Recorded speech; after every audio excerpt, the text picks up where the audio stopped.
Hi friends. మనలో చాలామంది children education గురించి వర్రీ అవుతూ ఉంటారు. ఇప్పుడు కాస్ట్ ఆఫ్ లివింగ్ చాలా ఎక్కువగా ఉంది.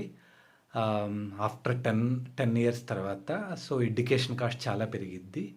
సో, ఎలా మనం చేయగలమని బాధపడుతూ ఉంటారు. వాళ్ళ కోసం ఒక అద్భుతమైన పాలసీ అయితే నా దగ్గరుంది.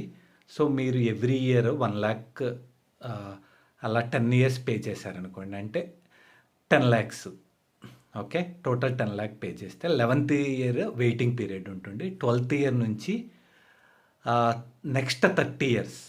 ఓకే. మీకు 1,00,000, 1,00,000, 1,00,000 అలా 30 ఇయర్స్ వస్తాయి.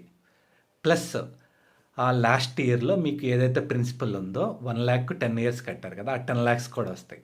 అంటే టోటలు 30 ఇయర్స్ 30,00,000 ప్లస్ 10,00,000 40,00,000 అనేది మీకు వస్తాయి. 10,00,000 పే చేస్తే 40,00,000 అని వస్తాయి. It is excellent.